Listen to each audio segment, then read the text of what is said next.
What's up, your boy? For another reaction. In today's video, we have Jose Mourinho can fix Real Madrid by football iconic. I think he can fix Real Madrid. I think he can fix these Eagles. I think he's gonna get them right. You know what I'm saying? And I think he probably gonna win La Liga the first year, and probably in 3 to 2 years, then he probably gonna get fired like everybody else. Get sacked. Remember when the only thing Real Madrid had to worry about was beach ball memes and AI-generated slop of Kylian Mbappe as a fascist? We are long past those days. Nowadays, we have a second straight trophyless year. AI slop recreations of players brawling being played on Spanish TV. The fact that the team plays better without their star player. Players pretending to fall asleep Because I'm niggas really play better without Mbappe. I'm crying. during training sessions of the last coach, and a bunch of them refusing to even speak to the current one. To top it all off, players' moms are apparently calling Florentino Perez complaining about their son's game time. I can only imagine that What? I ain't hear about all these stories. Oh, let's go back. Well, he said players players sleeping. pretend Players pretending to be asleep during tactical sessions. Yeah, Jose Mourinho not gonna play that. Florentino is likely either exaggerated or fiction. But where there is smoke, Jose Mourinho gonna grab the niggas by the balls. we all know that there is usually fire. Real Madrid is in serious crisis. Meanwhile, Barcelona are genuinely having the time of their lives. And would you believe it, Tier 1 Portuguese reporters claim that Florentino Perez has assessed the entire situation and thought to himself that only one man can fix this. He's back! Hello everyone, hope you're doing well. Welcome back. So, I tried to write this video on Friday, but every time I did, a new story would pop up surrounding Real Madrid to the point where I just thought I'd just wait until after the Clasico instead of hitting refresh constantly. So, did I pre-record a lot of this video, knowing that Barcelona were likely going to be crowned champions after this match? Well, you just saw the intro, didn't you? It seemed like a probable outcome. Also, am I suffering from a violent case of hay fever? Yes, I am. But this video needs to be made. On Mourinho, I really do not like to play the speculation game. You guys know I usually only try to make videos about things that are confirmed. The same goes for transfers. But this is Real Madrid and Jose Mourinho, guys. This is potential box office, guys. I feel like this is the sort of news that would bring a lot of people that have stepped away or lost interest in the game right back in as soon as it's announced, if it's announced. So we're talking Real Madrid, Mourinho, and more today. I don't want to talk too much about El Clasico in this video. I think that should be reserved for a more Barcelona-centric video for obvious reasons. What I will say is that this was just a horror show by Madrid. Barcelona never really got into the full swing of things. Thibaut Courtois was probably maybe the best player on the pitch for Madrid, which tells you all you really need to know in a 2-0 loss. By the end, the ref had enough and Madrid got the pity whistle. Game ended on 90 minutes, almost to the second. Obviously, I'm not taking anything away from Barcelona, but as for Madrid, what did we all expect? This is a broken club. On the pitch, with so many players missing, it's no wonder that Real Madrid suffered like this, but it's not like that's the only reason for this season's collapse. The data suggests that Real Madrid are actually a better side when their best player does not even play. Now, we've already spoken about the issues surrounding Kylian Mbappe and Real Madrid at so many points over the course of the season. The fact that him and Vinicius Jr. take up a lot of the same spaces, that's old news. The fact that the entire team gravitates around him when it comes to the attack. This was more particular to the Xabi Alonso era, but it still remains. Although his numbers this season are undoubtedly sublime. He equaled Cristiano Ronaldo's best ever calendar year goal tally at Madrid in his very first full calendar year with the club, no less. But it really... No, bro, Mbappe scoring goals, but they just need to get the thing with him and Vinicius. They need to get them going. It doesn't seem like that output is working to serve anyone other than himself. Here's a graphic from Transfermarkt on Real Madrid's fortunes with and without Kylian Mbappe. This is a problem, but it's tactical. Tactics can be fixed and adjusted. The problems that these guys have, I feel like they go beyond quick fixes and tactical issues. Let's get into the biggest headline. Fight Club, Fede Valverde versus Aurelien Tchouameni. Most sources state that the first scuffle between Valverde and Tchouameni occurred on Wednesday, the 5th of May, after Valverde gave Tchouameni a stiff tackle in training. Following that, news of this spilled into the public eye. The craziest thing is that all of the reporting of the first one states that the two almost came to blows following this session, but that cool heads prevailed. The very next day, as per AS, Valverde aggressively accused Tchouameni of leaking the details of the first bust-up, leading Tchouameni to give him a stiff arm, causing Valverde to fall on the floor, cut his head open, and leave training in a wheelchair. In an Instagram post, Valverde claims he slipped and hit his head on a table. And you know what? I believe him.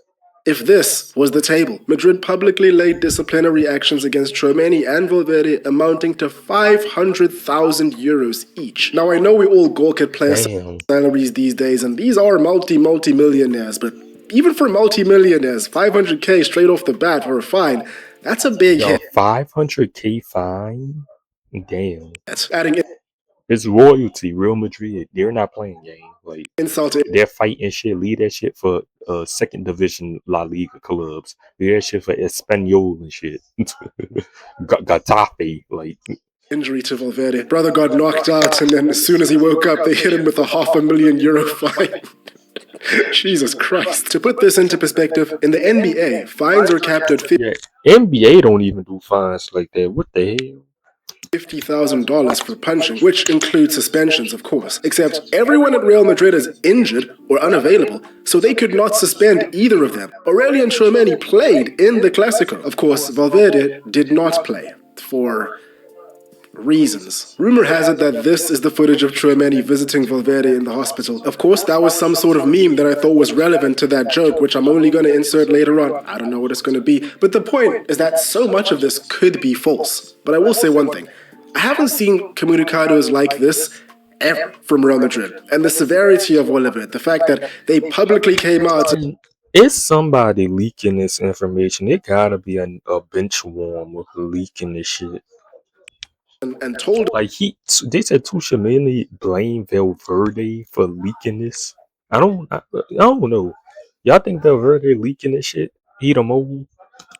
Us about these fines, how severe they were, the heftiness of all of it. It makes me believe a lot of these reports. This was all 3 days before the Clásico that pretty much decided the league. But the worst thing about all of this for Real Madrid is that this is just the latest in a long string of mishaps that have been going on at the Bernabeu. A few days earlier, Antonio Rudiger reportedly slapped Alvaro Carreras after the draw against Real Betis. Kylian Mbappe verbally abused a member of the coaching staff after they called him offsides in a training match, which really doesn't sound too bad. We see players do this on live TV during matches all the time, but this made the news somehow. Apparently it was worse than what we can imagine. Who knows? And then, an injured Mbappe has been accused of going on holiday with his partner instead of rehab. And then, over the course of the season, there have been all these little stories about arguments between players like Mbappe, Vinicius Jr., Bellingham, Rodrigo, and all that sort of stuff, the normal tabloid stuff. The dressing room has more leaks than a Tom Holland interview. Now, of course, none of these situations are ideal, but as I alluded to when talking about the Mbappe situation, apart from the Valverde and Tchouameni fight, I feel like these incidents are things that happen at most football clubs on a weekly basis. Heck, yeah, they men, bro. It's like niggas gonna bump heads, like. I would say most sporting institutions on a weekly basis. Quarreling between players, threatening violence, acting out violence. These are hot-blooded competitors at the top of their game, after all. Anybody that's, played any competitive contact sports at almost any level knows this. But the frequency of the leaks, what we know about Real Madrid's history and everything in between, it paints a grim picture. I wasn't old enough to understand the dynamics of the first major Galacticos era at the time. I was just getting to an age where I was able to kind of understand the dynamics of the second Galacticos era when that happened. But for some reason, I feel as though it has never been this toxic. Someone in that dressing room is yapping non-stop. I read an article the other day that was saying that Madrid staff are giving different pieces of information to different people to see what comes out in the news and try and catch the mole. I'd say we're only a few days away from Rebecca Vardy being named as the leak. Sources say Colleen Rooney knew the whole time. Speaking of Rooney. Too soon, Wayne. too soon. At this point, how does anyone at this club trust anyone else? All of these problems seem to be symptomatic of a wider issue. There just seems to be no authority or leadership in that dressing room. Real Madrid has always been a club where player power has reigned supreme. It's what happens when you prioritize star power over, chemistry and functionality. Now, I personally think that it was around the Vinicius Jr. Ballon d'Or situation where the entire Real Madrid team decided to not attend the ceremony for what they perceived to be a massive injustice of Rodri winning over Vinicius. Yeah, that was a low-D robbery, though. That was crazy. Everybody unanimously understood what the score was, I think, at that point. I still don't understand why Florentino Perez allowed this to happen. I don't recall them ever coming close to supporting Ronaldo like this over all the times that Messi won over him. Yeah. Truly, I cannot believe Xabi Alonso was responsible for all of this. By the way, this was the table around when Xabi Alonso was sacked. This is the table today. So, was Alonso the problem? I mean, Nope. obviously he should shoulder some of the blame. A manager's job at the end of the day is about handling personalities, but I think at this point most of us realize that he was fighting a losing battle. In the beginning, Perez thought that Carlo Ancelotti was past his time and craved change. Xabi Alonso came in, Madrid legend, fresh ideas, known to demand a lot from his players, and had Madrid challenging for everything. He did everything that they presumably hired him for, demanded a lot from the players, asked them to work really hard for the badge, and it seems that because of that, he was sacked. And a lot of the stories that are coming out around this now are just ridiculous. Players pretending to fall asleep during video analysis sessions, openly showing discontent with Alonso's rigid training sessions and methods. The split between players playing for him and against him grew larger and larger. According to many articles, one of the biggest in opposition of Alonso was Fede Valverde. Amongst the players that were in favor of Alonso was Aurelien Tchouameni. The fact that Vinicius Jr. was not his biggest fan was extremely evident following his lashing out after being subbed out in the first Clasico of the season. He did not like that Mbappe was given so much preference over him and that his role was being diminished, and at some point Xabi Alonso just got so sick and tired of it that he let everyone know how he really felt. I didn't know I was coming to a daycare center. His sacking was inevitable. Debbie said that.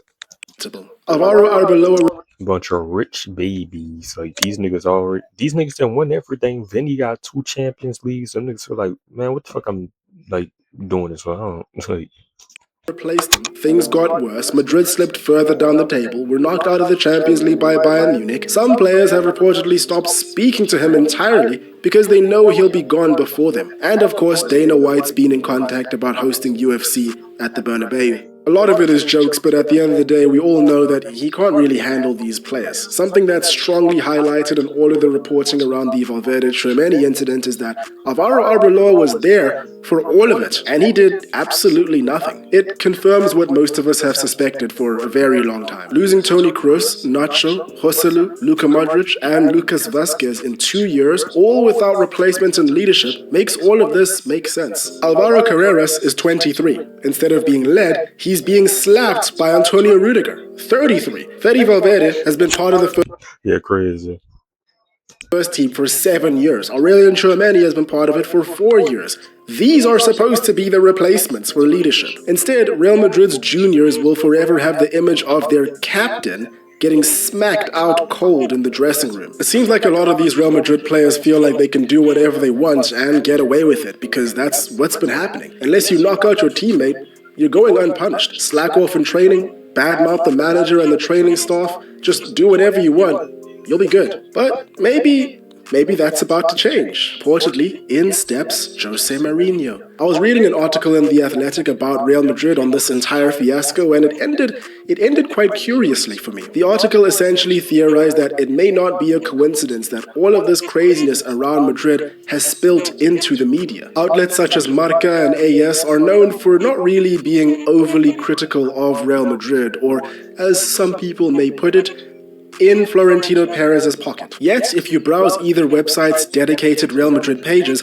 you'll see that they were amongst the first to report all of this. The prevailing theory is that this was all done to pave the way and justify the need for the return of the special one. someone to bring order to the madness. Since leaving Real Madrid, José Mourinho has had a lot of jobs with varying degrees of success.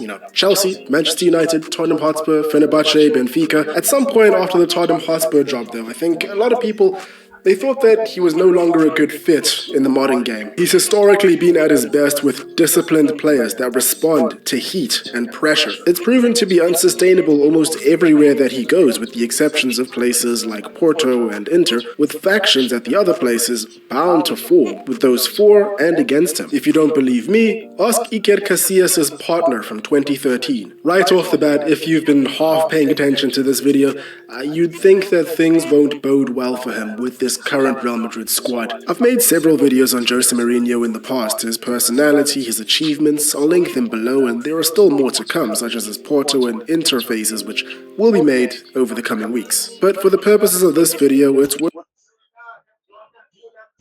noting that this man is hired and consistently gets work for a good reason. He does have a thing for bringing the best out of a unit, initially at the very least, when people are really eager to please. He may not be walking into ideal surroundings, but let's not forget that José Mourinho managed Real Madrid to their best ever season. He gave them grit. Them niggas had 100 points. That's the highest points they ever had in the season.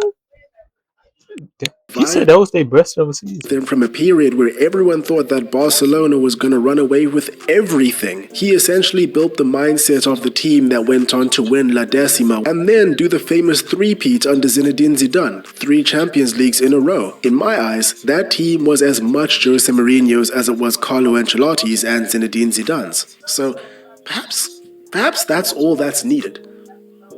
Perhaps not. And there we have it. Let me know what you all think about Real Madrid. That's all for me today. Hope you guys enjoyed. Hope you're having a great day. Cheers. Make sure to comment, subscribe, and all deuces. Yeah, I think he could change the culture for real.